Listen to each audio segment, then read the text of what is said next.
gonna place this up here. Standing outside, so now I've got a gleam on top. Hope I don't blind anybody.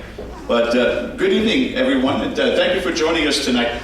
I'm going to be your opening act, and I won't be doing any twirling, but I'll be doing some Q&A, questions that you might have regards to the paranormal in general. My name is George Lopez. When I'm not doing a stand-up comedy show, I take off the wig and the makeup, and this is what I look like.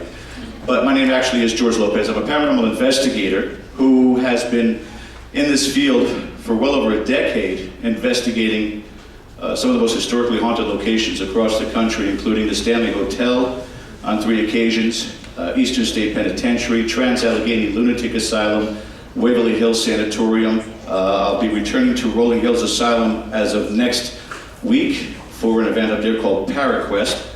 The following week after that, hopefully ParaFest in Bethlehem, Pennsylvania.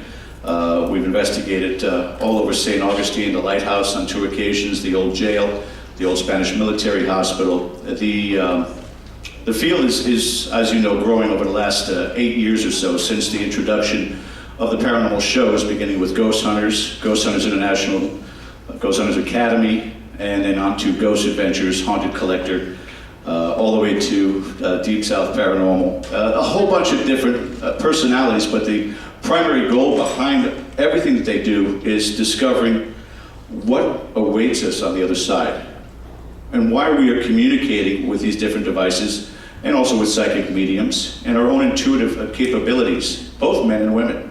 The opportunities that I've had has allowed me in the last 5 years to create a show called Dead Air on Blog Talk Radio. It's a web-driven radio show where we have the opportunity to speak to so many of the wonderful guests and celebrities in this field that we've had the opportunity to actually investigate with. I myself have had a chance to work with Jason and Grant from Ghost Hunters, John Zaffis from Haunted Collector, probably the most recent ones, Zach, Nick, and Aaron at the Waverly Hills Sanatorium, investigating with them. I've had a great opportunity and a great experience in this field, learning from some of the best in this community as well.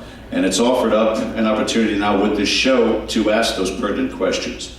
I think there's enough out there as far as the YouTube experiences and television experiences to prove that there is paranormal phenomena, spirit phenomena that's occurring, both in residential cases and historically haunted locations. But also the addition to that now is, what do we do with this evidence? What do we do now that we've established that there is spirit phenomena occurring?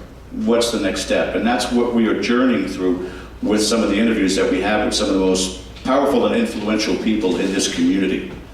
Now, what I would like to do is we're waiting again. There's, as you've seen, the weather out there is horrific, a lot of rain.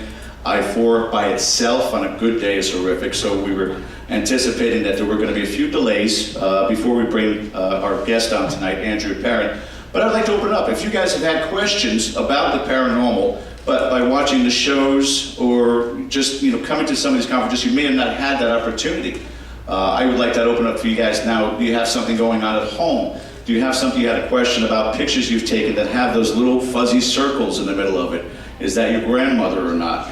There's a lot of factors in this field where people don't still understand this, and I still get tons of emails from people who listen to the show or people who contact us through our website and ask, what is this that I'm experiencing? Is it something that's malevolent? Is it a demon?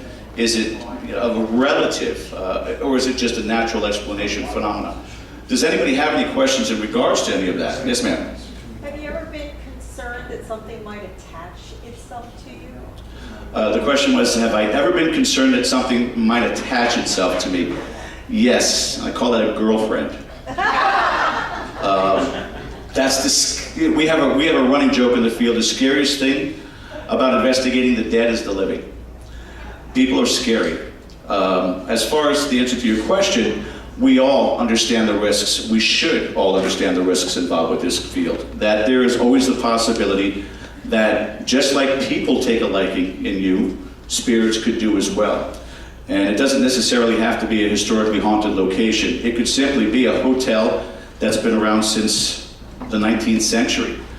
And somebody has found a liking to you by your appearance, by your energy, by your aura, and the next thing you know, you're having things happening to you in your home that has never happened before.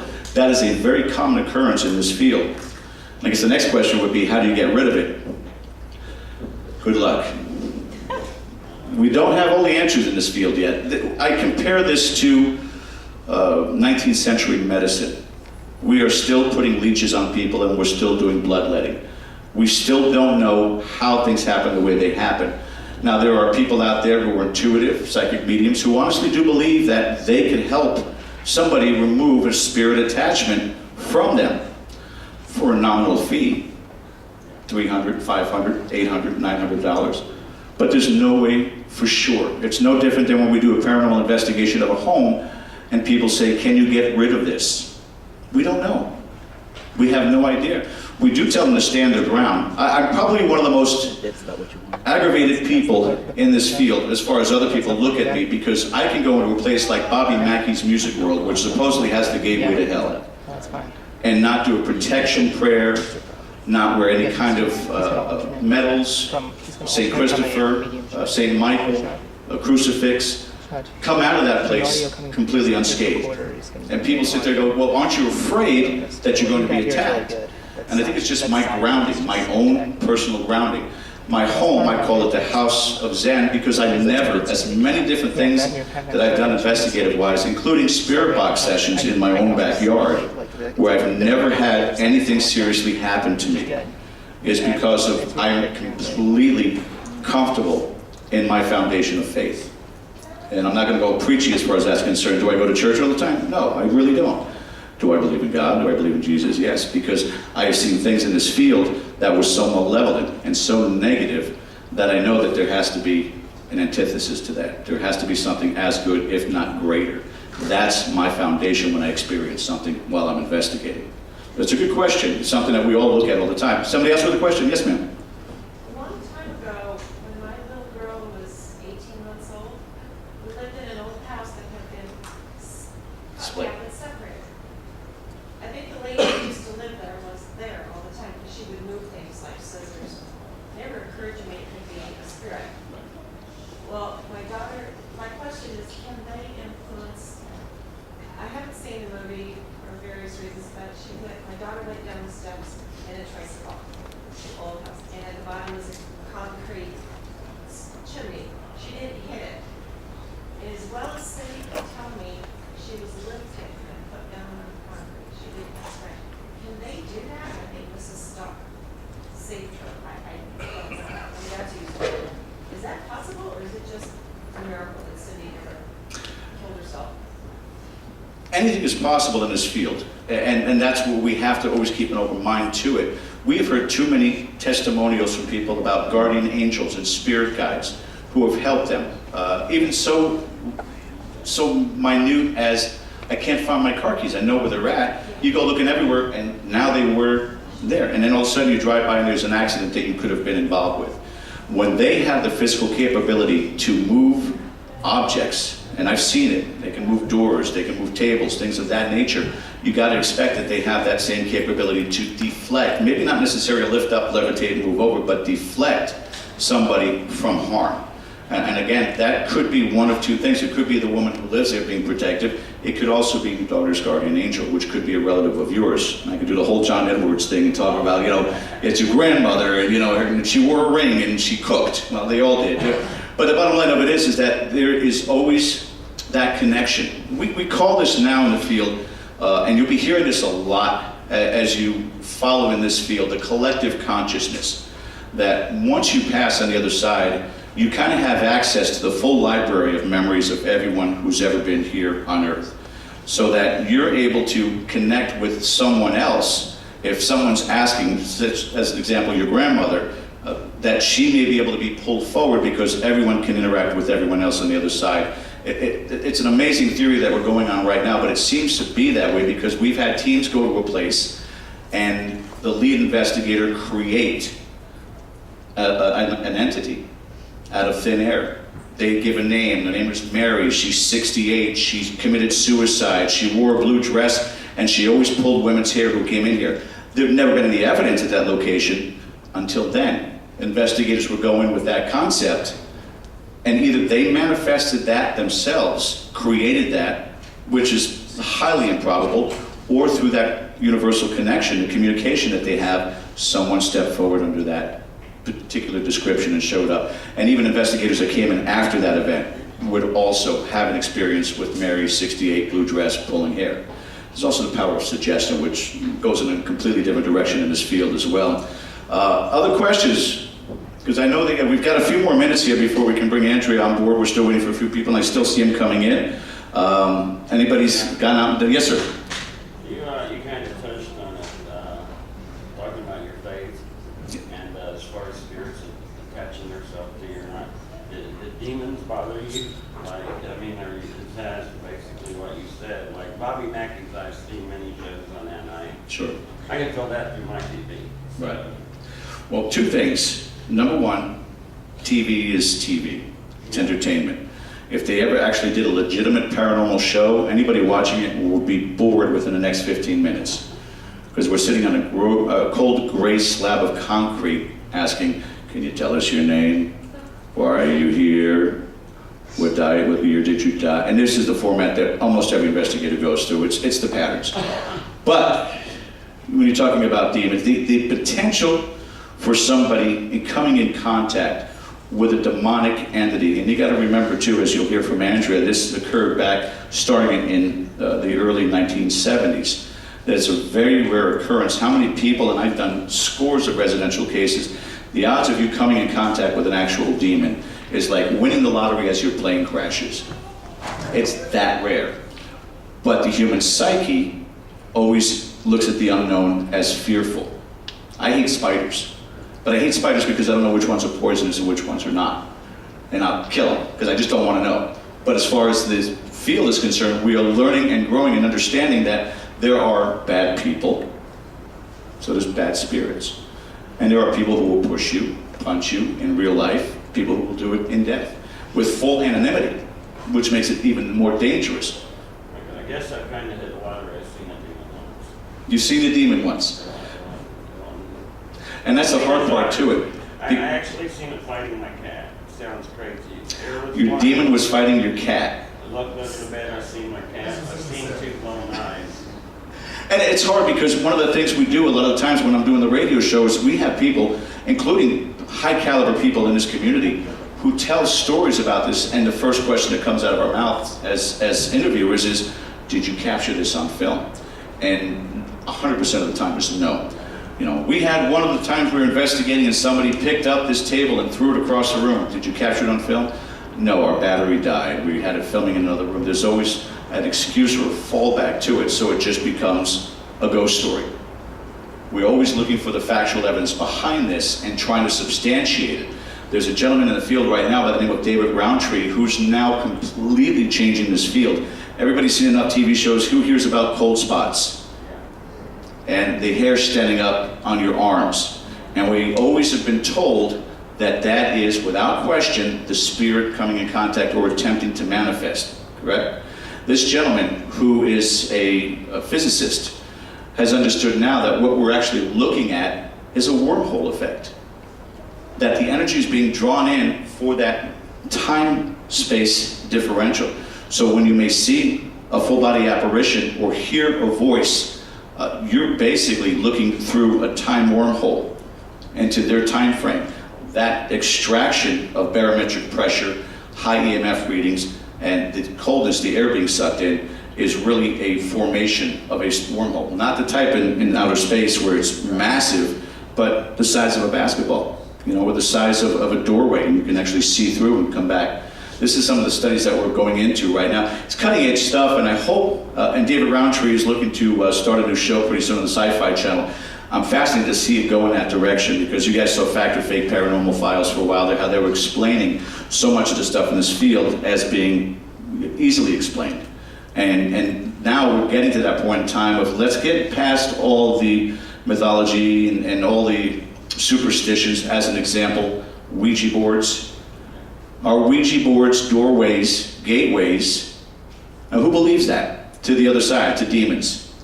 Who believes that Ouija boards can conjure demons? Very educated crowd. You're right. It's a piece of plastic and a wooden board. The person is the one who brings it through. And it's not every individual, but there are some people out there who are more susceptible. Someone who's given up their will in the past, physical, sexual, mental abuse, spousal abuse, drug abuse, things of that nature, alcohol abuse, where they have given up the will to something else, makes them a prime target for a infestation, an oppression, or possession.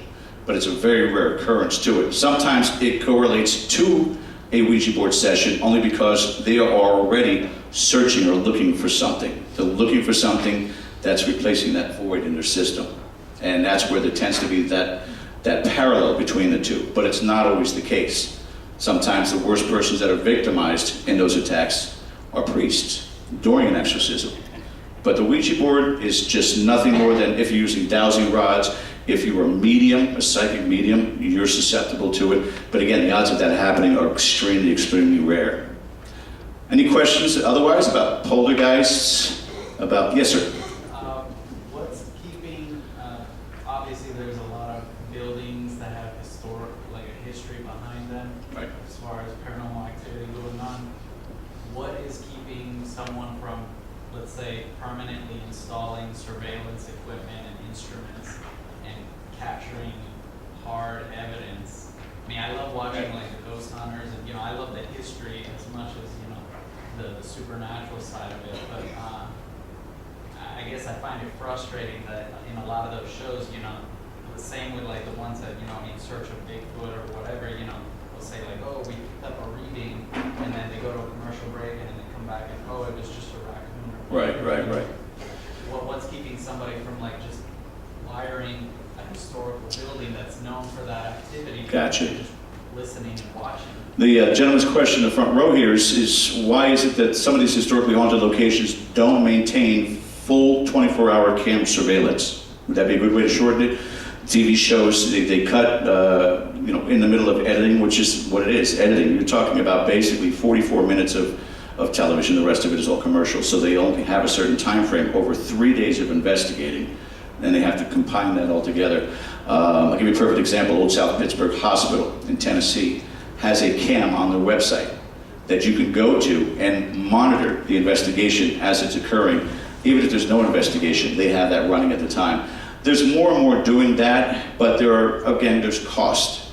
The majority of the people who are property owners, Sharon Coyle of Rolling Hills Asylum, again, which I'm going to see next week, is in literally the rolling hills of East Bethany, New York. There's not enough access for them to set up with, whether it be a dish network to access it. It's just so much cost involved with it. Most of the people who own these properties are not making much money at all. They're setting up for these events, and some of these events can get costly, up to $2,000 to $3,000 to rent it for your team alone to go and investigate. But they've got people involved with it, volunteers. They still have to pay the property taxes. Not many of them have electricity, but there's still a lot of overhead for them to cover on a regular basis. But they're certainly not capitalizing off of this. But there are some here and there who are starting to get a little bit more modern tech-wise to have that out there. And I love the one from the Old South Pittsburgh Hospital because there's also audio on the 3rd floor.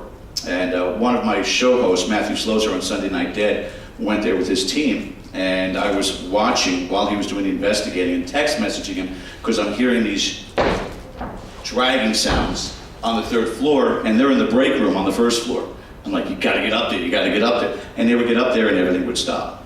Everything would completely stop. So it's even one of those things, you could be sitting at home and completely engrossed and see something happen, but unless somebody else is there to watch it. And it's just, again, one of those things that's on the camera, that's great, but that personal experience is more important than anything else.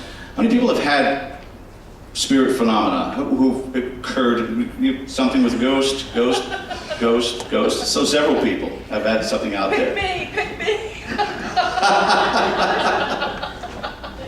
Are we ready yet? We are. We're I ready am to so rock and roll, baby. looking forward to this. I have a passage that I would like to read before we bring our wonderful guest up. Bear with me. Some of you will recognize this. It was the best of times. It was the worst of times. It was the age of wisdom. It was the age of foolishness. It was the epoch of belief. It was the epoch of incredulity. It was the season of light. It was the season of darkness. It was the spring of hope. It was the winter of despair. We had everything before us. We had nothing before us. We were all going direct to heaven. We were all going direct the other way. Anybody know that quote? Tale of Two Cities. The great Charles Dickens. This was in 1859. What this family went through in Rhode Island, in Harrisville, back in the 1970s, for over a decade, was really the exact aspect of this. Light and dark, good and evil, conflict and bonding, but always there was family. And I would like to introduce to you right now to an amazing lady with an amazing story. And I thank you all for waiting patiently. And without any further ado, ladies and gentlemen, please welcome Andrea Perron on stage.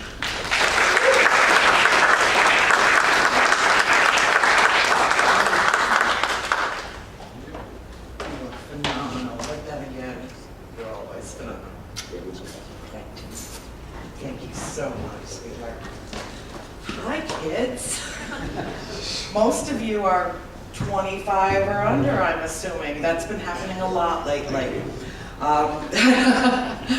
And you know what? That's exciting to me. That's truly exciting to me because the world is changing and people are awakening to all the possibilities that exist out there.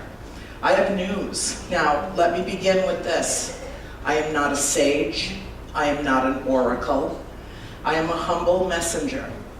And the only reason that I bring this message to you is because I know it's the truth and because I lived it. And that is the only reason why I feel confident in sharing it with anyone who's willing to listen. Because this is the most important message that you've ever heard in your lifetime. Are you ready? You're immortal.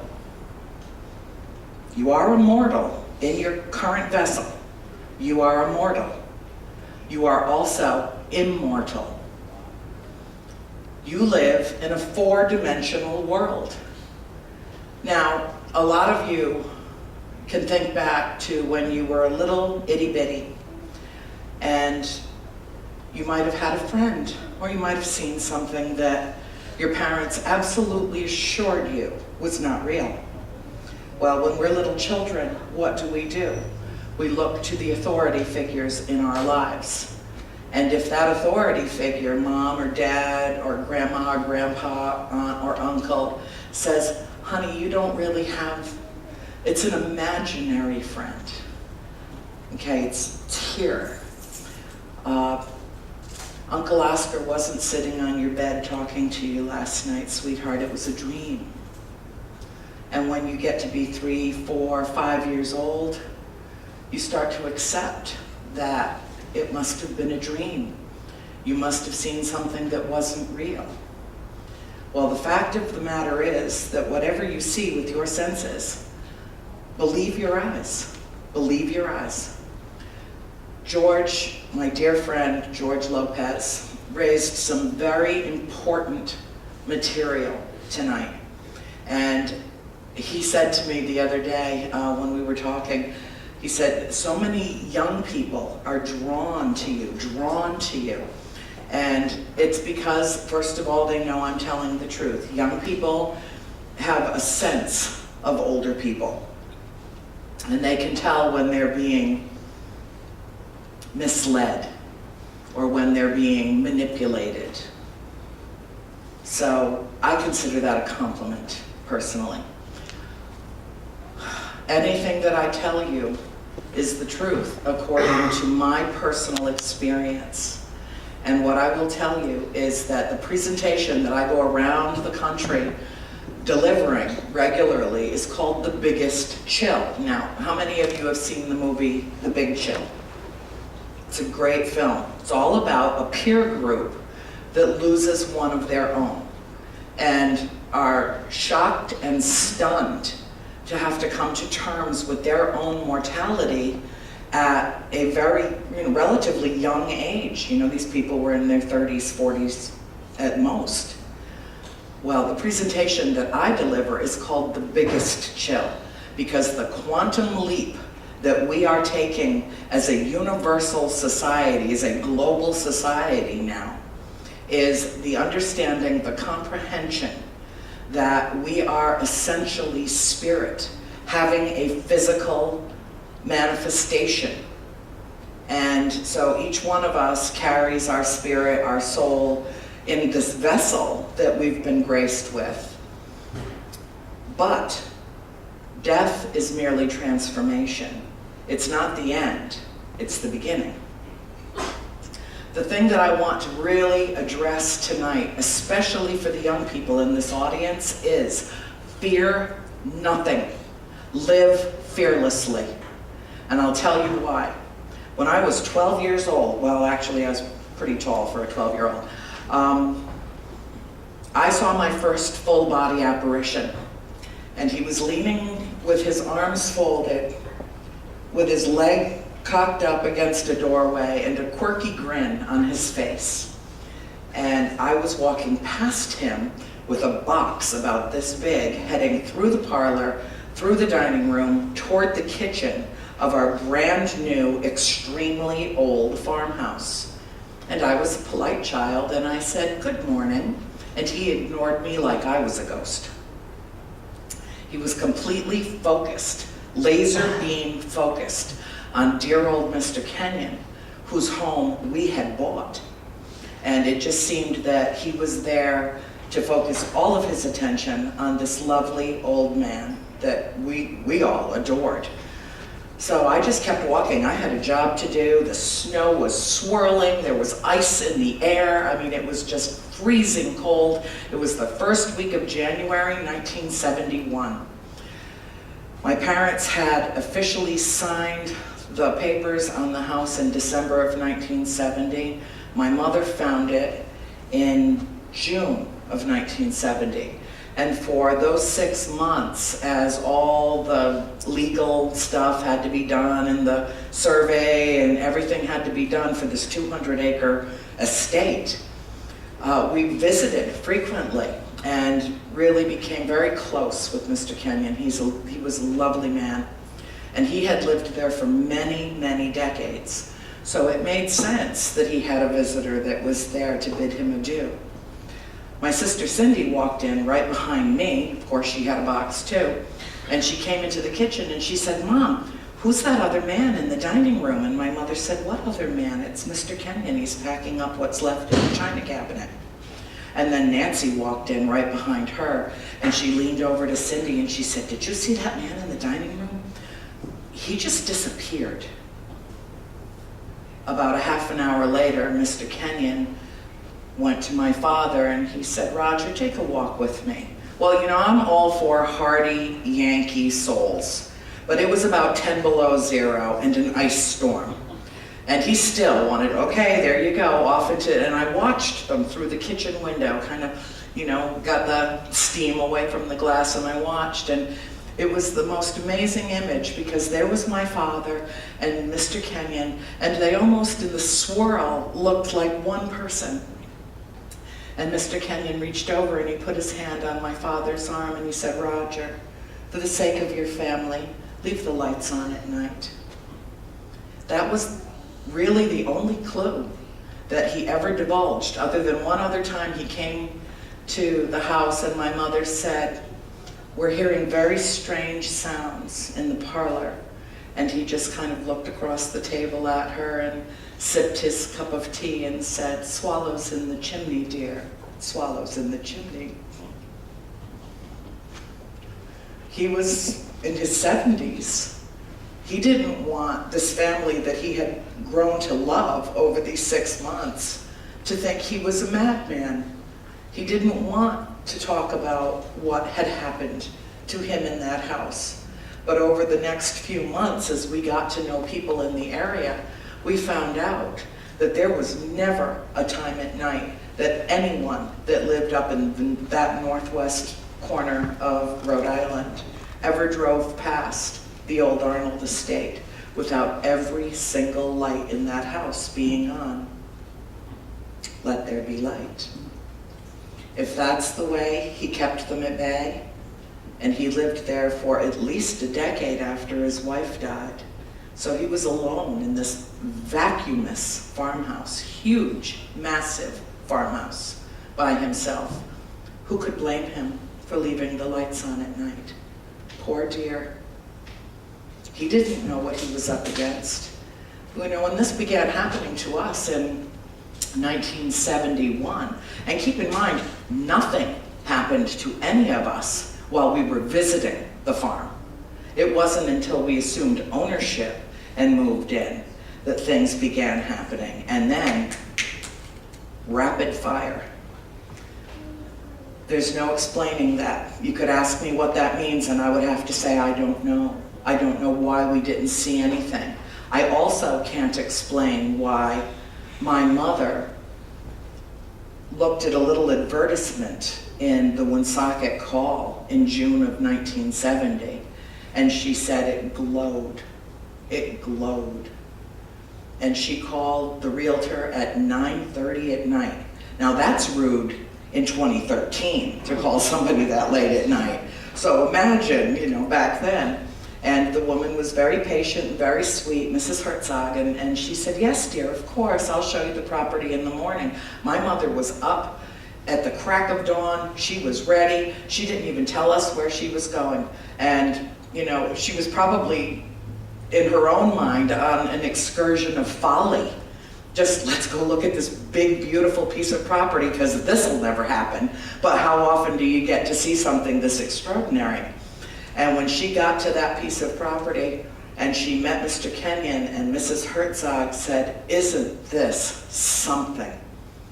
My mother pulled out the family checkbook and emptied our bank account of $500. It left enough money for milk and bread until my father got back from his business trip, and put earnest money down on a piece of property that her husband had not seen, her children had not seen.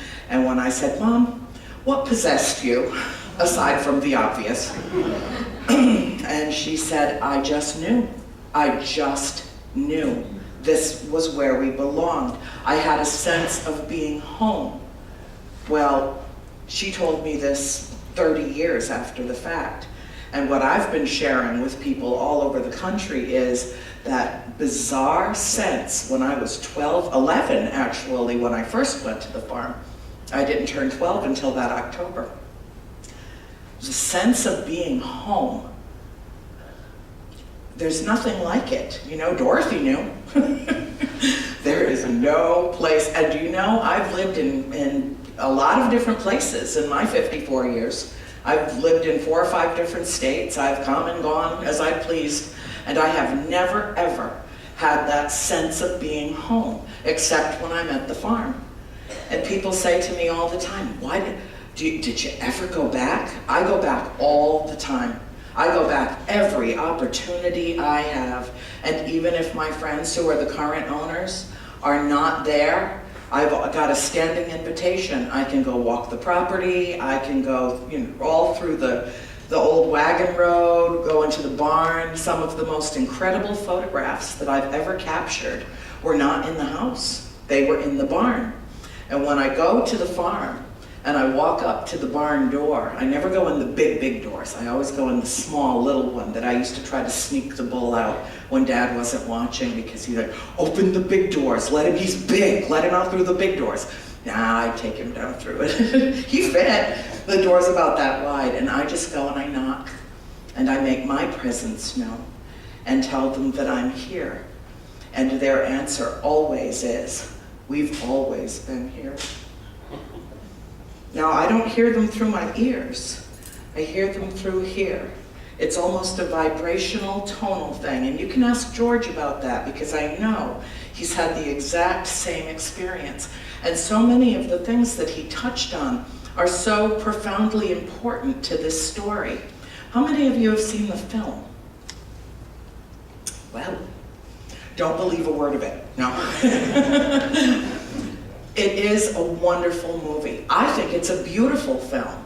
I think that most people walk out of it being stunned and astonished, but also feeling informed. But let me tell you something about The Conjuring. It had screenwriters, and they had tons of information. I provided them with Volume 1 of House of Darkness, House of Light, anything they wanted from Volume 2 before it even went into publication. I gave them a 3-page timeline that was chronological, mostly, in nature, and it was about that long. Handwritten, major manifestations that occurred at the farm. Then I gave them about 75 pages in treatment. Then Mrs. Warren gave them her case files on her investigation of the farm. They had way more. They had 10 movies worth of information to work with.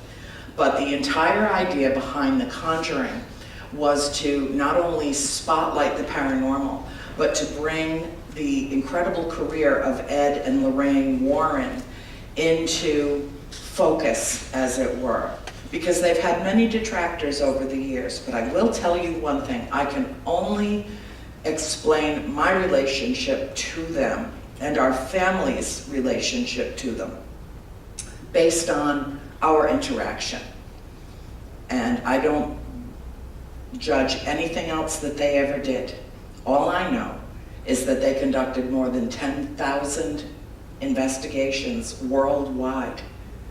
And Mrs. Warren has always said, and Ed too, prior to his death, said that our house, this investigation, was, in their words, the most intense, compelling, disturbing, and significant of their careers. That's why The Conjuring was made, to share this. And the reason that it never came out earlier is because my parents said, no way. And there's a reason for that too, and I will tell you about that. I'll give you just a little taste of Volume 3 before it comes out. Excuse me. But before we go there, I want to talk some about what George shared with you, because he's absolutely right. This man is an extremely knowledgeable, extremely intelligent, worldly man who has seen many, many things in his career. And he told you the truth. Rarely is anything captured on film. Rarely are things seen. There's a reason for that. The Warrens had a full team of people at the investigation at the farm. And every time they ran their, remember the old reel-to-reel? Well, most of you are too young to even know what I'm talking about here, but there used to be this box, like about this size, and it had reel-to-reel tape, and it ran from one side and went on to the other, and they taped and taped and taped at the farm. Interviews with us, the 5 children, interviews with my mother extensively, and even when my father would give them the time of day, he would talk to them. They only came 5 or 6 times during the course of their investigation. And they took hundreds, if not thousands, of photographs and lots of audio tape. And it always came out blank, completely, utterly blank. Now, George will confirm, and I will tell you that that's not so unusual. Because in terms of audio, visual, anything electronic, the spirits have it all over us in terms of their ability to manipulate that. Some of the closest encounters that I've ever had personally have been on Skype. On Skype. They really like the satellites. It's, I guess, closer to them or something. I don't know exactly what, but I'll tell you about one of those. Sorry, parched. Okay. But the most important thing that George told you tonight is what I will reiterate to you. Fear nothing. Live fearlessly. Because when I was 12 years old, I learned that there is something beyond our mortal existence. I'm 54 now, and I still can't tell you exactly what it is. And beware anyone out there that does tell you exactly what it is, because trust me, if we don't know, absolutely no one knows. I can't think of any other family that lived as intimately with spirit as our family did. And if we don't have those answers for you, then no one does. And what is wrong with there being mystery in life and afterlife? What is wrong with that? What I do know, and the message that I bear tonight, is that we are essentially immortal souls. And that how we comport ourselves in this life has bearing on the next. And I know that from personal experience because of the at least dozen spirits that dwell in that farmhouse to this moment. Most of them committed suicide. Now they came from a time, this house was, the land was deeded in 1680, the house was completed as it is in 1736. 8 generations of families, one extended family lived and died in that house. And at least a dozen of them never moved on. Now chances are really good that part of that earthboundness is because of fear. Because they came from a time and an age where religious indoctrination was as essential to who they were as their own names. And of course, you know, going back millennia, to commit suicide is an act against God's grace, and that means that you will burn in hell, according to many religions. And I think that the reason is not so much that they remain earthbound because they committed suicide, but because they are fearful of moving on, because they don't think that they will be welcome elsewhere. And that's just my opinion, for whatever it's worth. But I will tell you that because I saw the one we called Manny, Nancy named them. Nancy named several of the spirits as if they were pets. My sister Nancy. Yeah. So we called him Manny for the longest time, but as my mother began doing historical documentation on the farm, she learned that his name was Johnny Arnold, and he died by drinking a bottle of horse liniment up inside the eaves of my bedroom. And he died an agonizing death. Mrs. John Arnold hung herself in the barn. Bathsheba Sherman lived till 1885. She had 4 children. 3 of them died before the age of 4.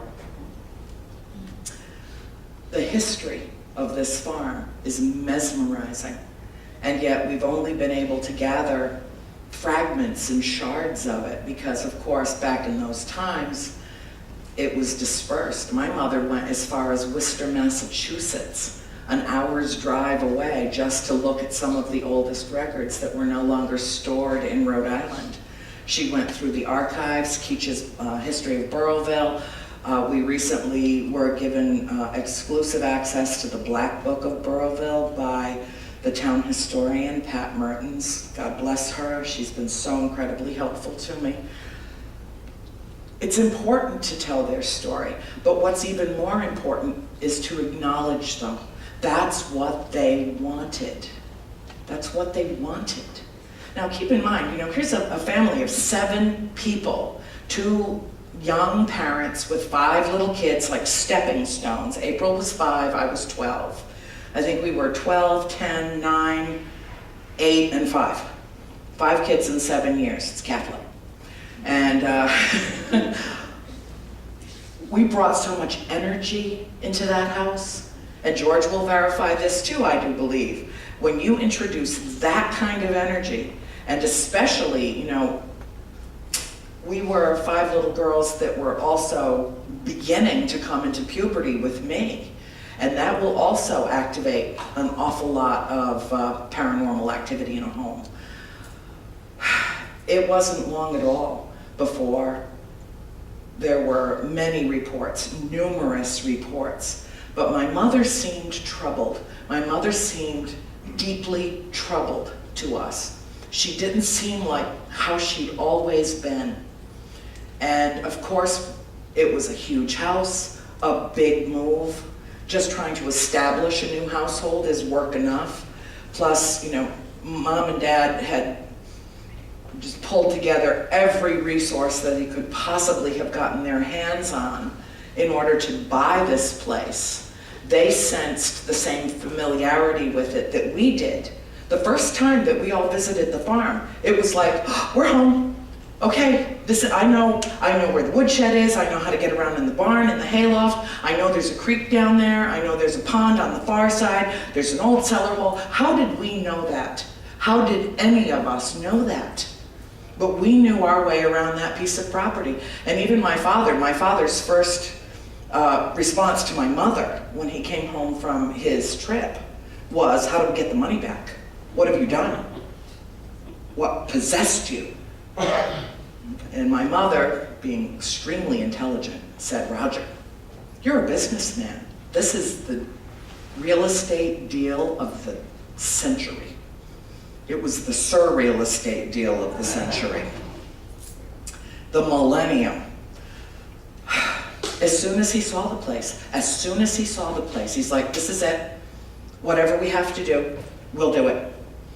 We went home after our first visit, and he sat us all down at the table, Mom and Dad, and we talked about what we as a family would need to do to have this place. The first thing was, we had to scrape the barnacles off the boat, sand it down, paint it, and sell our beloved boat. We lived in the ocean state. There was no way any of us wanted to part with that boat. And everyone was like, okay, let's get started now. We knew where we belonged. And there is no explaining that. My father will not be able to answer that. My mother, none of my sisters will be able to answer that question for you. There is no explaining how we knew that that's where we belonged, as there is no explaining why. I want that house back. As soon as the couple who are living there now are ready to sell it, I've already told them, I get first dibs. Please, please, I need to have that house back. I think that it should be a spiritual center. I think that it should be a center for paranormal study. Serious, scientific, paranormal study. And I know that George agrees with me about this, because there are people like David Roundtree and others. The best review I ever got on my books, I sent the entire trilogy to a professor at the University of Arizona. He dabbles in quantum physics, but he's primarily a mathematician and a brilliant man. And he read the books, start to finish. And I said, okay, tell me what you think, please. Before I publish a word of this, tell me what you think. And I got a 2-sentence review from him. It said, this is a masterpiece.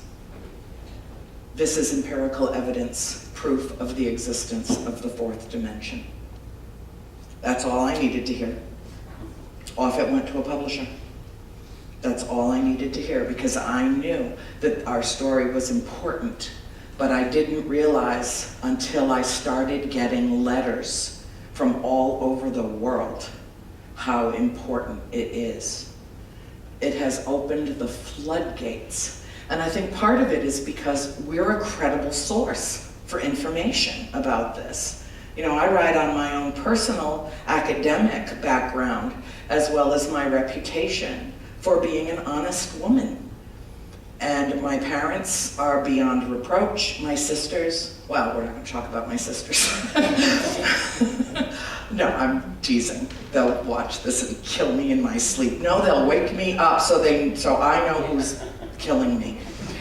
Okay, that aside. No, we had a story to tell, and when I first started the books, it was like an alarm clock went off in my head. You know, the old-fashioned kind, when it's got the little silver bell on the top, and when it rings, it literally makes the alarm clock move. Well, that's what went off in my head. I had a great life 5 years ago. I had a great life. I had a job that I absolutely loved. I was a 2-decade member of the Theater Company of Rhode Island, doing one stage show after another after another. I had a great life. And one morning I woke up and I was suddenly dissatisfied with everything. Everything, it was over. Life as I knew it had ceased to exist. Nothing pleased me. I knew I wasn't where I belonged. I knew that I had a job to do, and I knew that my destiny was calling. And it brought me here, and it brought me to theaters and bookstores and venues all over the country to share this story because it was time. It was an alarm clock going off in my brain, in my mind, in my soul, telling me it was time to share this story. Interestingly, I started writing down my own experiences, my own encounters, as it were, on little index cards and started slipping them into a recipe box. And what a recipe. I didn't even tell anyone in my family that I had begun that process. And I wasn't but maybe 6 weeks into that process when the first call came from Hollywood. No one knew I was writing this story except me. No one. And I got my first call of 2 that came from Hollywood producers. The first one I said, no, we're not ready, thanks, but no thanks. The second one I said, let's talk.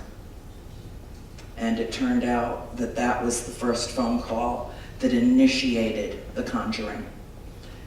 Back to that for a moment. They had no choice but to do what they did. And the reason is because the story itself, the story that you will read in the books if you have not read them yet, is so compelling, so truly disturbing. The words that Mr. and Mrs. Warren chose to describe what happened in that house, that the producers at Warner Brothers said, we can't build this as a true story if the truth is literally unbelievable. That's why we waited 30 years. I know, and I knew when I was 12 years old that I would be the one to tell it. And the first thing I asked for my 12th birthday, which occurred a couple of months before we moved into the farm, I asked my mother for a journal. And I didn't touch it until the first night that we lived in the farm. And the first entry is, I saw a man standing in the dining room and I thought he was real. He was a full-body, solid apparition to my eyes. By the time Nancy walked through, he had begun to dissipate. I started with that story. Within a night or 2, little sister Cindy started crawling into bed with me. And I'd wake up with usually 2 or 3 sisters in bed with me, sometimes 4. Luckily, I had a full-sized bed. And Cindy would crawl in first because I was in the bedroom over the parlor. Cindy was in the middle bedroom. And she would come crawling next to me and say, I keep hearing these voices. I keep hearing voices. There are lots of them. And they're all talking together. They're all saying the same thing over and over and over again. And I would say, what, honey? What are they saying? And she said, there are 7 dead soldiers buried in the wall. There are 7 dead soldiers buried in the wall. There are 7 dead soldiers buried in the wall. This house was built 40 years before the Revolutionary War. It not only survived numerous border skirmishes as Connecticut tried to encroach on Rhode Island from the west, and the Massachusetts Bay Colony tried to encroach on Little Rhode Island from the north and from the east. And Roger Williams, who had been dispelled from the Massachusetts Bay Colony because he believed in these radical ideas like separation of church and state, being able to worship as you please. He didn't want to come from England and then have the same life that he had there, where so many people were persecuted for their own personal beliefs. He wanted to set a new path. and he etched out this tiny little state. It's 23 miles wide, 52 miles long. It's the size of a postage stamp. The county that I live in Georgia, is bigger than the state of Rhode Island. It was just a tiny little patch of paradise. He made a deal with the Wampanoag Indians, traded, he didn't have much, but he traded for that land. And then he and those that followed him began to parcel out large tracts of land so that they could actually create the colony and keep the property out of the hands of the colony of Connecticut and the Mass Bay colony. And so the original Arnold estate was thousands of acres big. And the state of Rhode Island has an official name. It's the smallest state, of course you all know that because we all had history class, but it's got the longest name. Its official name is the State of Rhode Island and Providence Plantations. It's like this long, and the state's this big. Napoleon complex, believe me. Trust me when I tell you, I lived there a long time. There's a Napoleon complex thing going on in Rhode Island. That was the way he salvaged it. And one of the prime pieces of property was up in the northwest corner. We, to the north, were bordered Mass Bay colony, to the west, Connecticut. And so there were border skirmishes. Well, I found out decades later that the wall that Cindy would come into the room and say, that's the wall that's there, they're telling me that that's where they're buried, that's been completely sealed off by people who bought it later. A lot of people have come and gone from that farm, some of them very, very quickly. Gone. 2 weeks, 2 days. The people that we sold the farm to, my father made arrangements to sell to the abutting landowner, and the wife's brother, I believe, was a carpenter, contractor.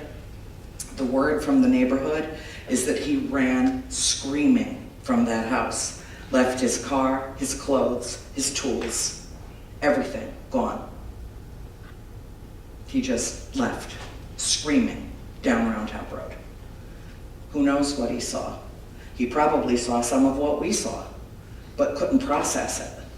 See, the thing is that when you live with spirits for 10 years, they have no concept of time. It's irrelevant to them. There's no spatial time, the whole space-time continuum just doesn't exist in their realm. It actually doesn't exist in our realm either. We just made it up because it's a really great way for us to measure that mortality thing we've got going on. But I don't believe that space and time actually exist. I think that all of it is one thing. And in my opinion, I think that we're all a manifestation of God consciousness. Now, I do believe in God. I absolutely believe in God. One of the things that's in the movie that I would like to clarify is that we were not a bunch of godless heathens. And how it's represented, and I understand why they wanted to draw a line of demarcation between the very devout Warrens and the maybe not so devout parents. But my parents baptized all 5 of us. We were born and raised Catholic. We did not turn our backs on the Catholic Church. The Catholic Church turned its back on us, which I always found astounding because the entire foundation of demonology, the belief in spirit, the Holy Spirit as it were, and exorcism, all of that, it's the foundation of the Catholic Church. But the priest in our parish was very reticent and did not want us involved in the parish and kindly suggested that we go worship elsewhere. So my mother thought that was a great idea, so what she did was she dragged us all out into the woods and said, worship this, worship this. If that makes us pagans, then we're pagans. But I was weaned on Emerson, Thoreau, and Whitman, the transcendentalists, the metaphysical writers. And that's where all of my interest in terms of the earth and our connection to it comes from. And all of these men, and Hawthorne, for instance, were very spiritual human beings and wrote at length about their attachment to the earth and their sense of God being intrinsic to their existence on the planet. And what I suggest, as I've studied, as I've learned, as I've experienced life, what I suggest is that not only this planet, but all the planets and the universe as we know it, for what we see, you know, look at our beautiful stars above here, it's all one thing, and it's all integrated. And so going back to what George was talking about, I think that the greatest quantum leap that we as a race will take will come when spirituality, and science actually integrate and embrace. And when that happens, I do believe some of the answers will come. I truly believe that. And that's why I want to open up this house so that it can be wired for sound, so that it can be monitored 24/7. The last set of photographs that I got at the farm 3 or 4 weeks ago, I was up there with my father, are some of the most astounding. I haven't even released them to the public. I don't want to release them to the public, at least not yet. I don't think people are ready for what I caught on film.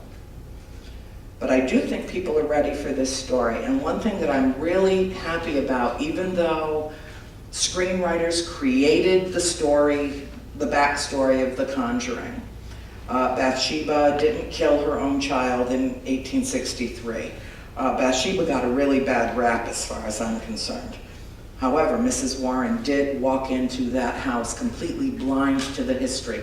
The first time that she walked in, she and Ed came to the door, and she walked into our kitchen, walked over to our old black stove, put her hand down on it, covered her eyes, and said, "I sense a malignant presence in this house. Her name is Bathsheba." She didn't know Bathsheba Sherman had been there in that house. She didn't know any of the history of the farm. Maybe Bathsheba is an issue and is a problem. However, my father and I both believe, and several members of the family believe, that it's just as likely that the malignant, malevolent spirit in that house was actually Mrs. John Arnold, who had hung herself in the barn when she was 93 years old, because the apparition that continually showed itself and the one that haunted and taunted my mother was speaking to her in a chant or an incantation. And part of it goes this way: "'Twas mistress once afore ye came, and mistress here will be anon. We'll drive ye out with fiery broom, we'll drive ye mad with death and gloom." It was about 8 lines to this. It was poetic. It was what people think in terms of, you might hear in a coven, a chant of, witches. So that's where they plucked the idea of she was a witch. Actually, what happened, according to first-hand accounts that we got from my mother, Mr. McCutcheon, who was an abutting landowner, who was in his late 80s, I believe, when we moved into the farm in 1971, told my mother that Bathsheba Sherman was a hateful, vindictive, vicious woman, that she would beat and starve the indentured servants that were on the farm, building stone walls or whatever, and that she had suffered great loss in her life, and that the women in town considered her a harlot, and that the men in town would glare at her with rapacious eyes because she was stunningly beautiful. Well, when she was a young woman, probably 17, 18, and we still can't find a full record of this, but Mr. McCutcheon, who knew her when he was a boy, said that a baby had died in her care. We don't even know if it was one of her own children, but there was an inquest. It wasn't a trial, it was an inquest that happened in the town of Patchett, because Burrillville was not even incorporated at that time. It was the early 1800s. And when the doctor examined the corpse of the infant, found that a needle had been impaled at the base of its skull. It had died from convulsions. And she was not charged with murder, but she was, for all intents and purposes, accused. And at this inquest, it was a la Lizzie Borden, you know, let's try to get to the facts. And the judge dismissed it because there was no DNA evidence. There was no way to prove that Bathsheba Sherman did anything to this baby. She was Bathsheba Thayer at the time. And if you know anything about New England history, you know the Thayers are one of the original, the Arnolds, the Thayers, the Richardsons. All these families were intermarried and one extended family through the course of history of the farm. The farm was originally the Dexter Richardson homestead. Later, it became, through marriage, the Arnold estate. So there was a lot of familial interaction and different names, but she was Bathsheba Thayer. And she later married Judson Sherman, and they had 4 children, and 3 of them died before the age of 4. She got let off the hook, as it were, according to a court of law. But in the court of public opinion, she was tried and convicted and lived a long, miserable life. She died in 1885. And when the coroner examined her body, I saw, when my dad and I were up there, the actual handwritten note in the side of the death certificate from the doctor who examined her body. And he wrote in the margin, it is bizarre, it's as if her body had turned to stone. The word on her also was that after this occurred, she aged at an incredibly remarkable rate, that it was like her body aged at twice the rate that any woman's would. And she went from being an absolutely ravishing beauty to a haggard old woman way before her time.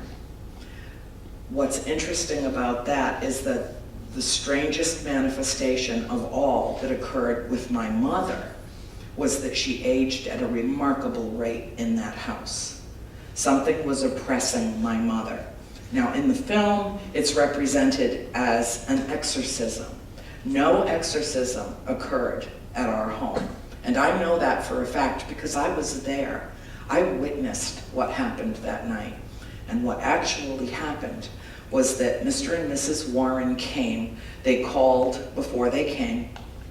My dad was just returning from a business trip, and it had been a long one. He'd been gone almost a couple of weeks. We all missed him. We hadn't had any time to spend with him. And here, an hour before he walks in the door, the Warrens call and say, we need to talk to you, we need to come. Now that's a long drive for them. They were in Monroe, Connecticut. So it was a couple of hours, several hours probably. Also, just as an aside, the only time that they ever got my parents on tape was when my parents went to Monroe, Connecticut. They never got a recording from the farm. They never got a photograph from the farm because the house wouldn't allow it. The spirits in the house wouldn't allow it. They were a threat to the spirits. They created, and that's another thing in the film. Remember what they say, sometimes when we come, it creates havoc because they are a threat to the spirits. And that was true. That's an element of the film that's true. We'd gone for weeks that it had been relatively quiet. And then all hell broke loose. Bathsheba Sherman is, in historical perspective, I think a woman who got a really bad rap. And I explore her whole history. People think that rumor and innuendo are relatively harmless. That's not true. 200 years after this woman's death, people are still talking about her. And she was accused of things that she very well might not have done at all. And she lost 3 of 4 children. Can you imagine? I mean, life was incredibly, incredibly hard back there. More than any of us can come to grips with in our modern society and the technology that we have access to. Imagine when you live in a place that can go to 20 or 30 below zero in a clapboard house. There were mornings that we woke up and we had a full heating system in the house and fireplaces running, and there would be a sheet of ice on the water in the toilet. There were mornings, I swear to God, I woke up and cried because I knew that I had to get out from underneath my quilts in order to go to school. And I would hear my father downstairs building a fire and usually swearing because he couldn't get the house warm enough for his kids, you know, whatever, you know. Bless his heart. I mean, it was a hard life even for us, and we had electricity. We weren't using lamp oil, you know, for light. We had a heating system. We weren't just using firewood, although we did cut about 16 cords a year, and I've got the muscle mass to prove that, even all these decades later. It was a hard life, even for us. So imagine what it was like in the 1700s. Imagine. I think Bathsheba probably got a bad rap. Mrs. Arnold, she lived in the 1700s, and the language that you heard in the incantation, that's really more appropriate to that time. A lot of that usage had fallen aside by the 1800s. And yet my mother, who was doing exhaustive research, because she always said these spirits aren't just passing through, they belong to this house. They're attached to this house, and I want to know who they are. She was right, and yet we started to see some changes occur with my mother. She started to seem older, much older than she was.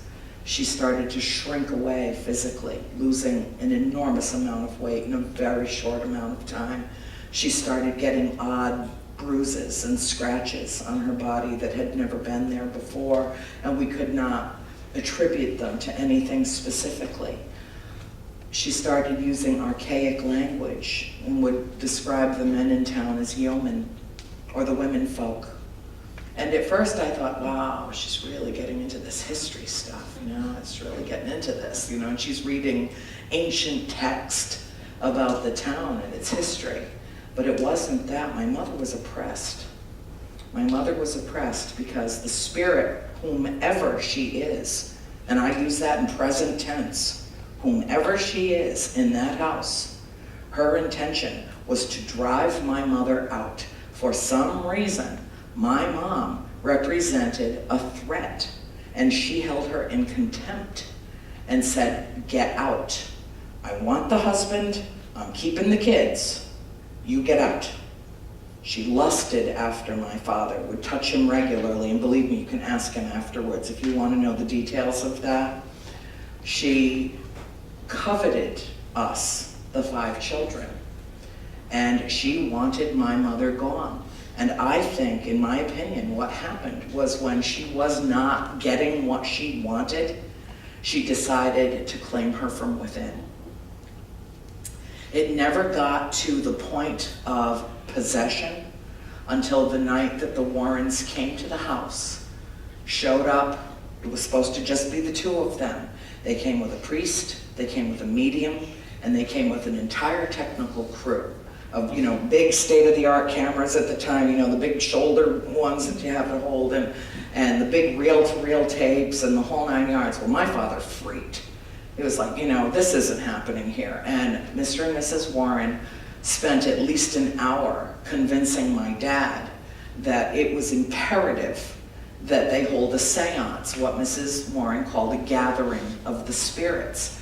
Well, my father, being a very intelligent man, thought that was a really bad idea. And it turns out he was right. Meanwhile, I'm watching my mother sitting in a chair, sinking further into this chair, and her head drooping down. And it seemed like she was just going away. She was just going away. And Mrs. Warren said, you girls have to go, you have to go. Well, Nancy was already spending the night with Katie, but the other 4 of us were there.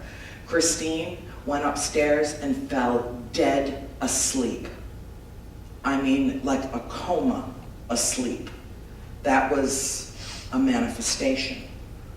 April stayed up in her room and huddled over in the corner of her bed and cried as she heard the screaming from downstairs.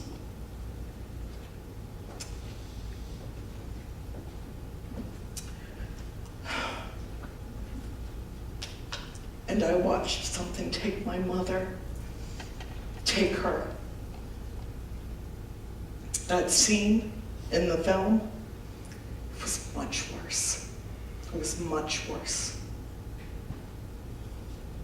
I was only 15. I've never been so terrified in my life. I thought I watched my mother die. I held my sister Cindy's body up in my arms as she was falling to the floor. And I saw my mother as the table around, this seance had just started. Mrs. Warren said her little piece, the medium said her little piece, and that table started to lift off the floor, and my mother's chair started to lift, and I watched my mother's body do things that a human body doesn't do.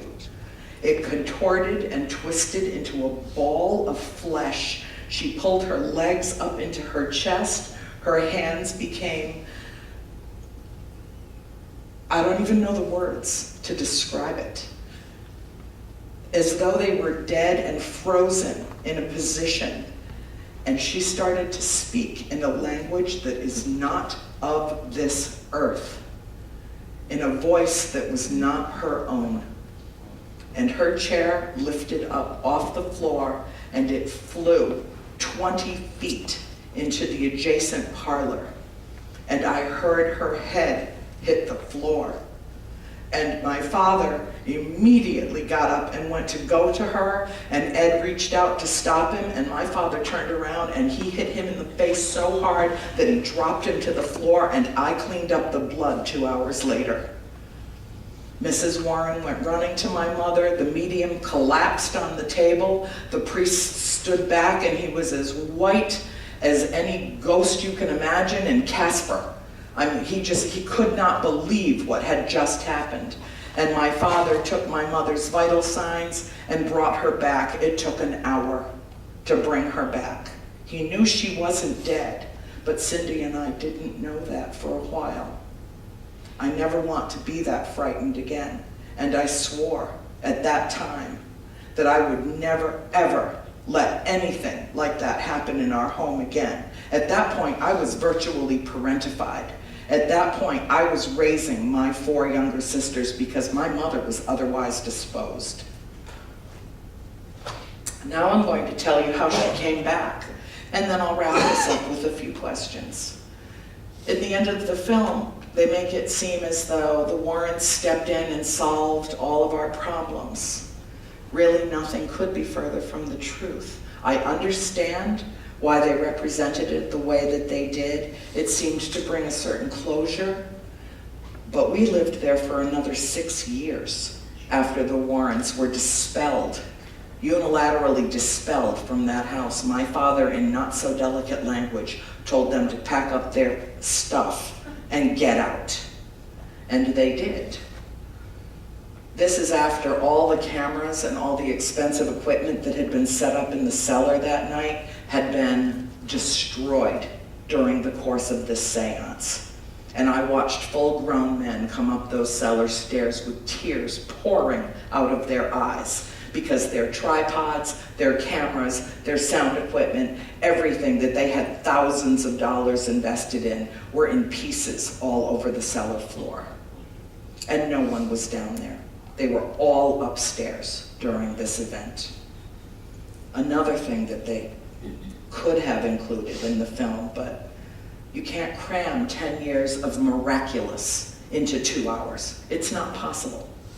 I think for what it is, in broad strokes, it tells our story well.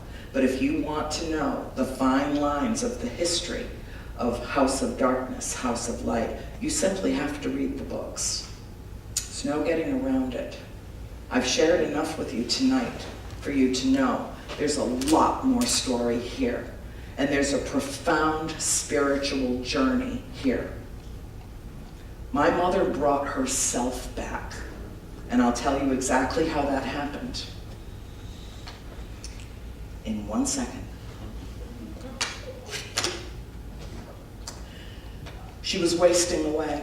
I thought she was dying. My father thought she was dying. I don't know how many times he said, Carolyn, get down to Dr. Smith. I want more blood tests. I want to know what's going on with you. He brought her home a beautiful suit to wear for Easter one year, and it hung on her like draperies. And he said, this is wrong. There is something wrong. Well, the doctors weren't coming up with anything, because what was wrong with my mother wasn't natural, it was supernatural. And that night, when he picked her limp, almost lifeless body up and laid her on the sofa, and then summarily dismissed the Warrens and their crew and accoutrement from the house, she did come back, but not completely. It wasn't until several months later. And I was so worried, so worried. And like I said a little earlier, I had taken over being the mommy. I had to, someone had to. And this particular night, I'd made beef stew, fed my sisters, got everybody's homework done, and got everyone ushered off to bed. And at about 11 o'clock at night, I was sitting on the sofa in the parlor. And Mom came out of her bedroom, where she had been literally all day and all night. She walked over to the hearthstone at the fireplace, and she said, Annie, I'm hungry. Well, hallelujah. Oh my God, the woman's going to eat. I'll go warm up the stew. Of course, it was before the age of, cell phones or answering machines or microwaves. And so I had to go and actually warm up the stew. And I walked from the parlor through a completely darkened dining room, through the front hallway, into the kitchen, and started warming up dinner. The last thing she said to me before I stepped out of her frame of reference was, could you make me some coffee? And I remember turning and looking at her like, it's 11 o'clock at night, you want coffee? She said, just to wash it down. She's addicted. And I did as she asked, happily did what she asked me to do, feed her. Oh God, she was just like a waif. All I wanted to do was feed her. And I walked through a completely darkened dining room, shut down for the night. She turned around and leaned into the wood box, pulled out a large log, and threw it on the fire. And when she did that, she heard voices behind her in the dining room. And she turned, and the dining room was ablaze with light, candle light, oil light, on a table that was not our own, that had benches, a hand-hewn oak table with benches on both sides. There was a woman standing at the fireplace. This is a fireplace that had been sealed shut for well more than 100 years, a century or more. And she was stirring food over the fire in the fireplace. And her children were running around the dining room. And she was telling them to take their seats on the benches. It's time for dinner. And there were two men sitting on the other side of the table, and they had steins, the old-fashioned pewter steins, which kind of gives you an idea about the date that this was occurring. And one of them was laughing, and they seemed to be talking, she said, and one of them turned, and he looked into the parlor, and he made direct eye contact with my mother, and then he nudged the man behind him, and he pointed at her, and she was the ghost. That's when she came back. She understood that we were living in a portal cleverly disguised as a farmhouse. And that it was not just a portal to the past, that it was a portal to the future. It can't be one without being the other. And it made sense to her for the first time. And that's when my mother came back to her children. So see the movie, enjoy the movie, tell your friends to see the movie. I'm so grateful for it because it gets our story out there. It gets it out there in the world because nobody knew about this for decades. And when we moved to the Salicoa Valley in Georgia in 1980, my mother found out that we didn't leave them behind. She got a phone call from Mrs. Warren about 6 weeks after we moved into the farm. And Mrs. Warren said, "Carolyn, I know it's been years, we haven't talked," but she said, "This is too important a story not to tell."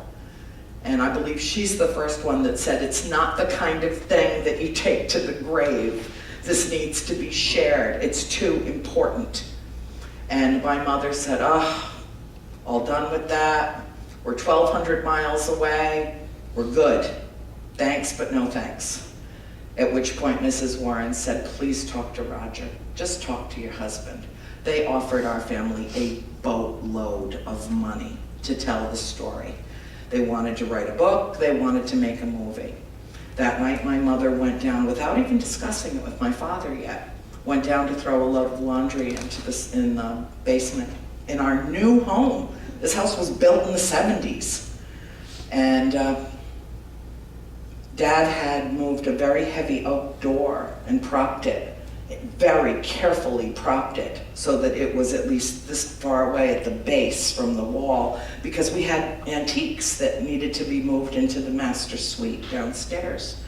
And the door had not been put back up yet because there were still more things that needed to be moved around the house. And you know, to make it, we had to do our feng shui thing before anybody even knew what that was. But he had made sure that that couldn't hurt anyone. And that door came over, boom, that fast on my mother. It dislocated her shoulder, it knocked her head into the agitator, and gave her a concussion. Split second, that 200-pound door was on top of my mother, and my mother was screaming, and no one heard her. A la the farm. Same thing happened to us there. When we were in the bubble, as my sister Cindy would call it, when we were having an encounter, it didn't matter if somebody was 10 feet away from you. They could not hear you.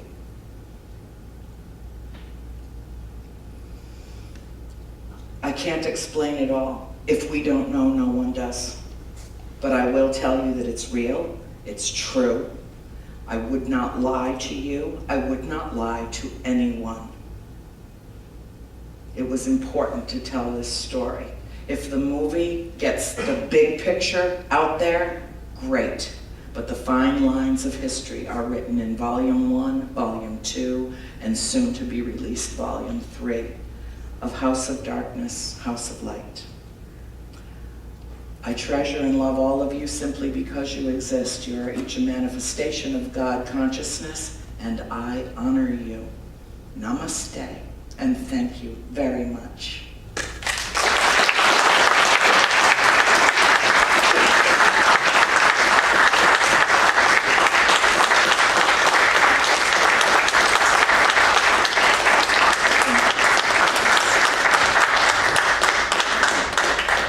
I have books if anybody wants any.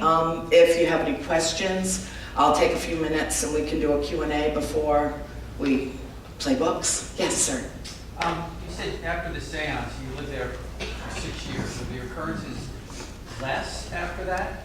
And then also, my next question is, do all of your sisters want to talk about this as openly as you do, or do some of them not want to talk about this? They've all adjusted to the notion that we are talking about this now. They've each given, whether it be interviews for the filming, for the company New Line Cinema. We did an interview on set when we went last year. Everybody's talking about this now. And there are some elements, I will tell you, there are some things that happened in that house that we will never tell anyone about. They will never ever leave our circle of family. And that's okay, because this is a truly intimate story and there are things about it that we don't need to share. We've shared about 95% of what happened in that house, and I think that that's more than adequate. In terms of the activity in the house after, what happened to my mother that night, and I don't know if you can really wrap your mind around this or not, but what happened to my mother that night scared the ghosts. Whatever it was, and I was not really until that time, and I still don't know, I can't really wrap my own mind around a demon, or that kind of evil manifestation. George and I have talked about this too. He's got a lot to say on that subject. And afterwards you might want to talk with him about that too. But whatever it was so evil that it paralyzed the ghost activity in the house for at least a month afterwards, that we saw virtually no manifestations in the house at all. And I can't explain that either. I do know that what came into my mother that night literally consumed her. It took her body and mind and presence over. And that occurred for approximately, it's represented in the film as having occurred over the course of a few minutes. It actually was a couple of hours from start to finish that this was. And they couldn't possibly represent how incredible it was in film. I never want to be, that was the only time I was terrified in that house. All the rest of the time I was just writing down everything that everybody said. I'd write about the horn that I would hear, this old archaic horn, and Cindy's 7 Dead Soldiers, and when Cindy was about 13 or 14, her bed began to levitate. All of our beds were always someplace else in our bedroom when we'd wake up in the morning from where it actually started when we went to sleep. We got used to it, if that makes any sense. We moved in as a perfectly normal family and we moved out as a paranormal family. And then we didn't talk about it for 30 years with virtually anyone. We barely even mentioned it to each other. And then the bell went off and I knew it was time. Because you know what? Mrs. Warren was right. This isn't the kind of story that one should rightfully take to the grave. It's too important. Yes, dear? Did Mrs. Warren ever give your mother back her child? No. And I addressed that in volume 3. I don't think there's a malicious bone in that woman's body. And I know there wasn't in Ed. And I don't think that Mrs. Warren took my mother's records and her sketches and everything that she'd written down in her notebook. It was filled with historical documentation and all of her recollections of the major manifestations that happened in the house. And yes, she did take it, and she did tell my mother that she would return it.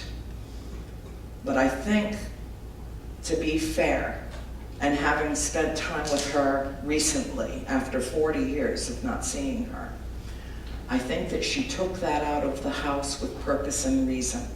And I think that she believed that there were negative entity attachments to that physical thing. She's got an entire museum in her house, attached to her house in Monroe, Connecticut, and several things from the farm have shown up there. I don't think that she's a thief.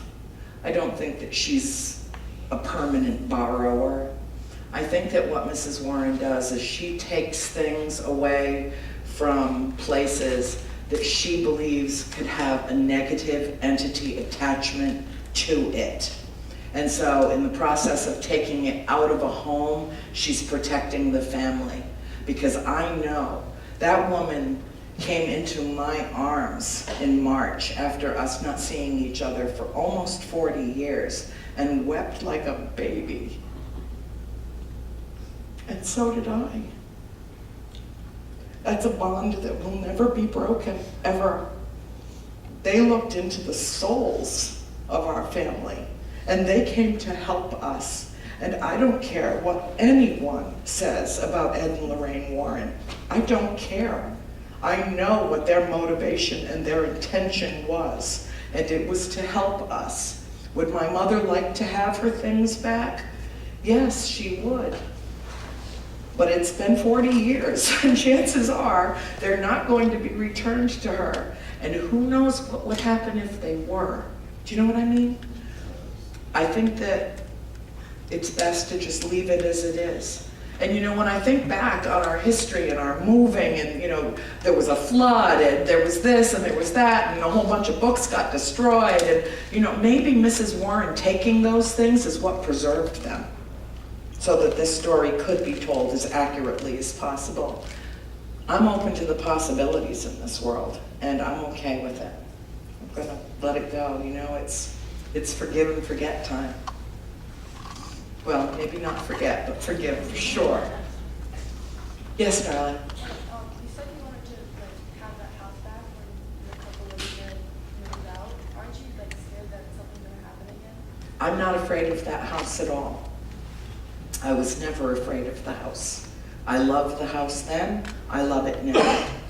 I think that it is a profoundly important place. And it's not just the house, it's the barn, it's the property, it's, you know, it's an incredible place, unlike any other place on earth. And I think it was just an amalgamation of all the history and the tragedy and the losses and, you know, everything that happened there that creates the swirl of an environment that is supernatural in nature. And I think that the people in the paranormal community that are very serious, including George Lopez, including David Roundtree, people who are serious about this, that aren't just out ghost hunting and provoking, how dare they? You know, let's show a little respect for the dead here. It's their house first. It was their house first. We were the intruders. You know, I think that it's important for somebody to be able to open those doors, me, and say, come in, come, set your equipment up, wire it for sound, do whatever you need to do, because it's important. And at some point, the empirical evidence that a quantum physicist said exists in the books, it's going to be on film, and George knows this is true. One film clip, one EVP, one photograph, one piece of video at a time. We are, as a community of millions, compiling the evidence to prove scientifically that we live in a four-dimensional world. Every single one of you that's here tonight is here with purpose and reason. There's a message that you need to get. You are a conduit to that message. And every single one of you and every human being that walks this earth is completely, utterly surrounded by spirit all the time. All the time. The spirits of your ancestors, the loved ones that you miss. I visit more with my Aunt Frankie and my Aunt Vivian now than I ever did when they were alive. Just the smell of fresh tea brewing, and I know Vivian's there. A rooster that inexplicably crows in the middle of the night, and I know it's Aunt Frankie. I know. I can feel them. I can, you know, smell a perfume or an essence. You know, our dear friend Sam Allison, he showed up at our house one night, and the big old pink chair that we brought with us from the farm that he used to love so much, all of a sudden I watched the cushion go down, and my dog Gracie Pearl went, and she lowered her head. She's a 125-pound lap dog, Great Pyrenees. And she went to that chair and she lowered her head so that he could pat her. I knew from his cologne that it was him. And then the phone rang, and it was my friend Susie in Pittsburgh, and she's like, click, gone. And she called right back and she said, why did you hang up on me? And I said, I didn't, honey, Sam did. He's here visiting. Can I call you back? We're paranormal people. We are completely, utterly surrounded by spirit all the time. And we feel it, and we see it, and we know it because we lived it. Here's the big secret, and here's the message. If you take nothing with you tonight than what I'm about to tell you, remember this. For years and years, people have been describing the veil between this dimension and the next. It's a fallacy. The veil is the illusion, not the spirits. It's the veil that's the illusion. It's what we do from this size When we listened to Mommy and Daddy say Uncle Oscar was not sitting on the bottom of your bed reading nursery rhymes to you last night, that was a dream, honey. No, it wasn't.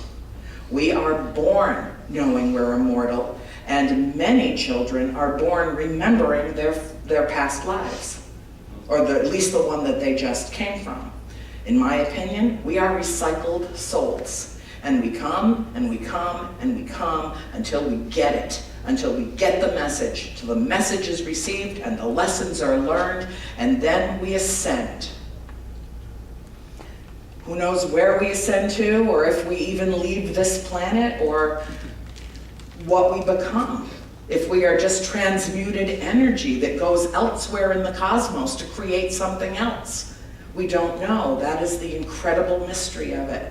But you know, while we're here, and while we've got a brain inside this vacuumous cage, and while we have a heart that beats, and we have a spirit that feels, and we have a soul that touches other souls, let's explore the possibilities of what this is. That's, you know, I tell people all the time, it didn't matter that it was us.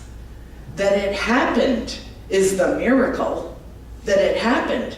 We were, you know, tertiary to it. It could have been anyone. And yet, something tells me it was supposed to be us. The biggest question I get, I can't believe I haven't even heard it here tonight. What the hell is wrong with you people? You stayed there for 10 years? What is wrong with you people? The elements that conspired to bring us to the farm are the same elements that conspired to keep us on that farm. And my mother had to beg release. Beg, please, please, let us go in peace. I will not survive another winter in this house. And when she said that to my father, he put the house on the market. They sat and filled out the paperwork, and it languished there for 6 months. And she was in an absolute panic. And that's when he went to the abutting landowner and cut him a really sweet deal. They only stayed for about, well, not even 2 weeks, or maybe 2 months in the house, and they were gone. Then a minister moved in for a while, and then they were gone. And then it languished, and it languished. And the couple who owns it now, who moved in knowing it was a haunted house, made their peace with the spirits. And as they crossed that threshold, said, this is your house, yours. We are the caretakers. They've had issues, but not like we did. Not even remotely like we did. Any other questions? Yes, dear.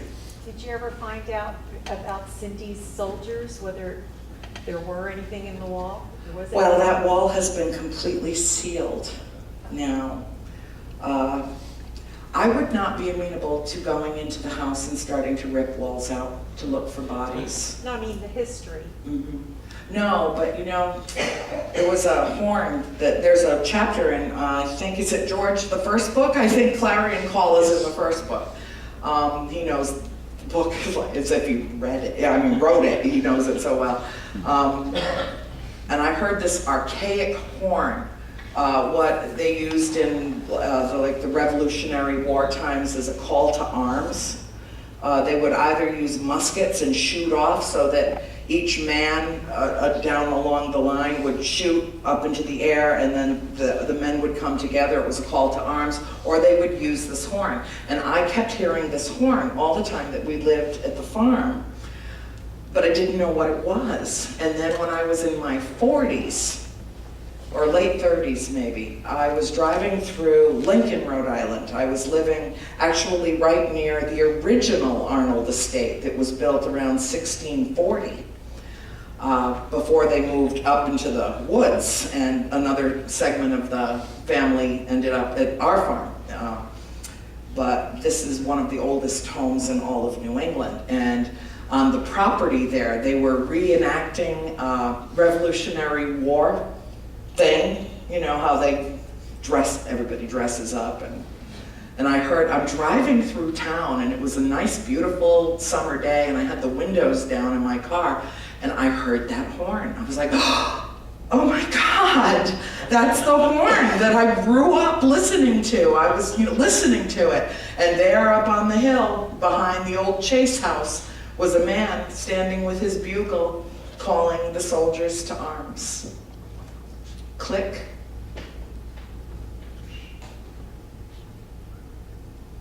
Okay, kids, ready to sign some books? If anybody needs or if you brought books with you that you already had and you would like me to sign them, I would be happy to do that. And I thank you all very, very much for coming tonight.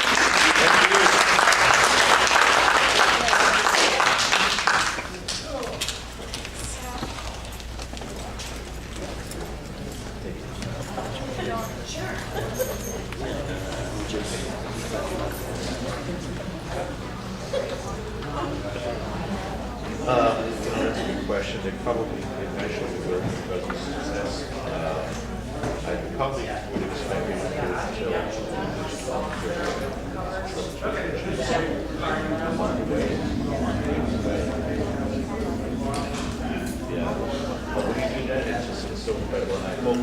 This July, a major motion picture is scheduled to be released worldwide. Amazing. The Conjuring is a story, a true story. You don't hear of that happening, being captured in film frequently. It will say based on a true story, and this film is, but it's unique in that it captures not only our story as the Perron family, but also tells it from the perspective, a very unique perspective of Ed and Lorraine Warren, the paranormal researchers who came to our farm, our childhood home, in the early 1970s. They came to help us.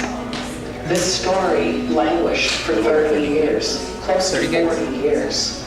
And in fact, I had the privilege to go to California and see an advanced screening of the film, and sat beside Mrs. Warren with my sister Cindy at my side, and we passed a box of tissues back and forth because it touched each one of us in ways that I never thought that it would.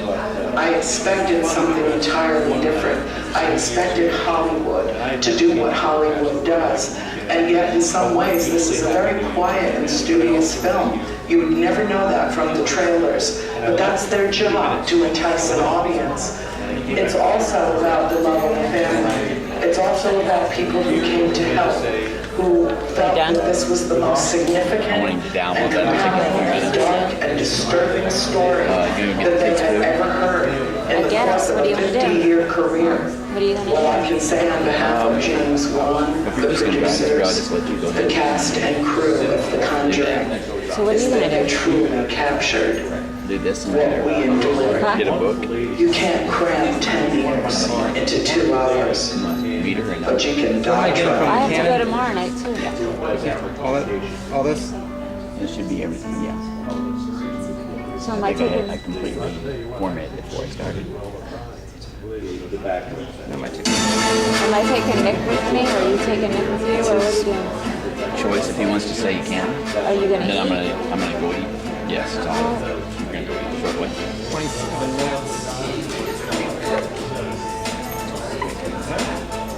35, 24 gigabytes. For the next few minutes. And the battery power? Yeah, I got some good power. Okay. Yeah,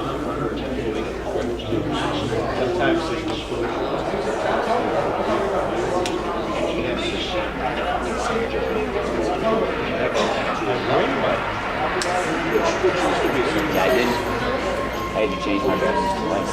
Yeah, I had to fix that button. Yeah, I noticed that. I just hope I can get the footage from the camera over there because he will. He's gonna get the garage. If you can give me the whole, if you can give me the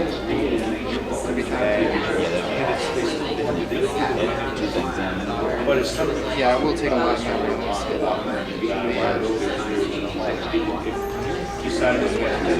the negative to these files. I mean, you can see how much the GoPro can take. The GoPro can like fill half a computer, like half that memory card.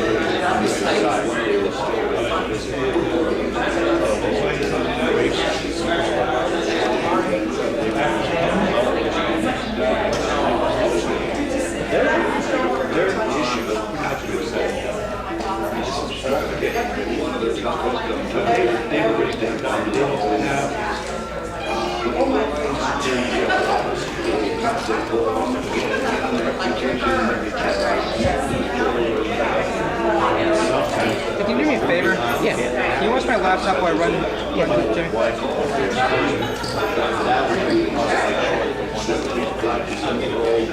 And sometimes it's like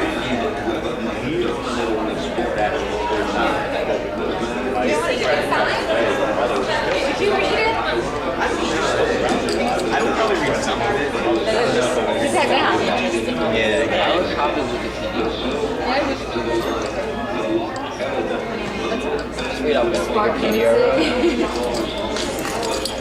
There's 3 of them. Still, I mean, he loves Wikipedia. He recommends us using Wikipedia. Honestly, Wikipedia. I had a colleague who recommended. He said there's a study showing that Wikipedia has a 97% accuracy, while the encyclopedia has 94%.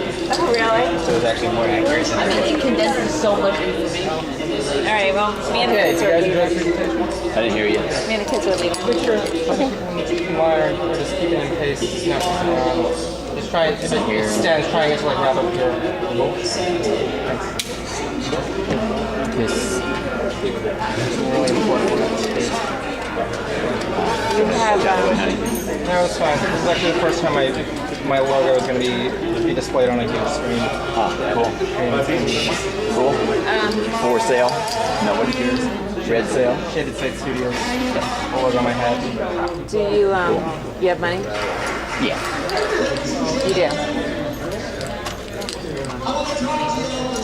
How much are the books, do you know? If I don't get one, it's not gonna be. It's not a big deal tonight. Well, it's about an 8th transferred, so. It's not a big deal. I mean, it don't look like you made it quickly. in my house.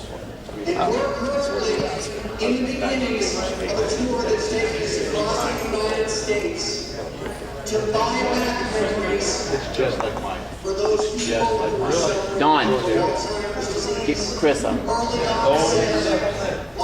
But what a joy when you first get home, because it's something like this. Hey, where is everybody else?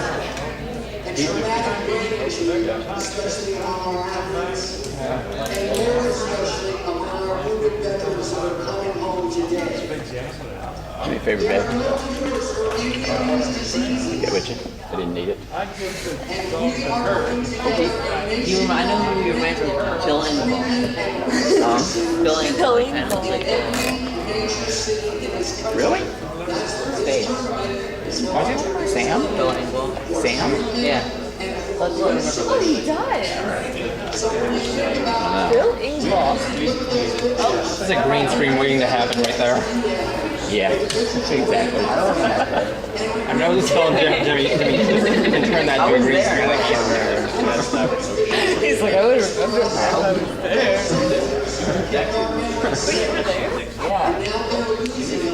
This was 3 months ago, wasn't it? A couple months ago. July 4th. I wasn't here during that time. Yeah, it was July. It was actually, this is July 3rd. He did all the DJ music that night.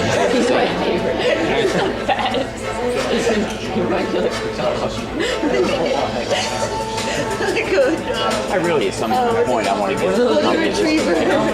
What, the CD? Yeah. Yeah, I asked him for it. He has thousands of them. Of this stuff? Yeah. I only 3 of them. Okay. Because, yeah, I need them because... Right here. This is why I want to get on the footage. It's the first time my logo's on the screen.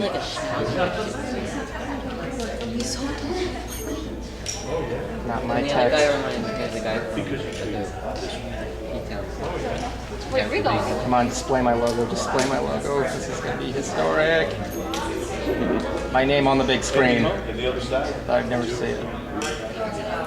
There it is. And Cut.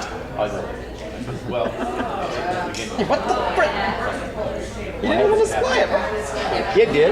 Yeah, it did. It just showed the thing in the beginning. It said a shade size video, and then the logo was supposed to appear. It did. It just appeared like a split second. That's enough. You saw it. I saw it. Hey, I'm from Missouri. I saw it. It happened. That's true. I was gonna tell him his camera's still going on if he remembers. So why did you want us?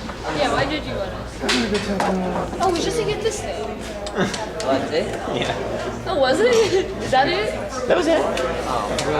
I didn't need nothing else. It's 18 minutes. I'm gonna go get my bill. Yeah. I'm gonna leave my camera bag right there. Okay.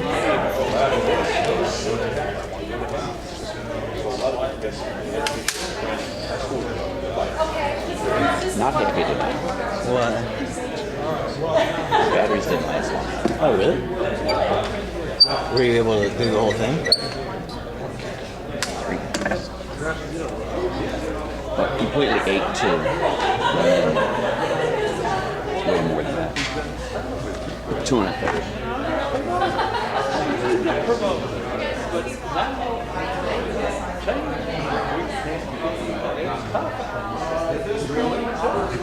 but I'll still they get the 6 to 30.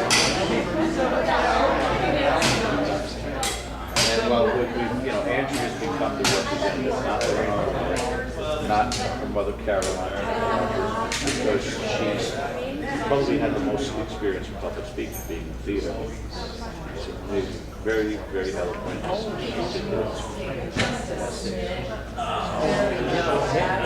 Talking about selling books for his helping her out. And I understand she's going to be doing this too. Because tonight was kind of slow with that helicopter outside. I actually have a book on Virginia. I got to load up my equipment with it as well. It's a pleasure meeting you. It is indeed a pleasure meeting you guys as well. No, really, I'm thank serious. you. I've been with Ron for a long time, and I want to stick with him because she's good people. They're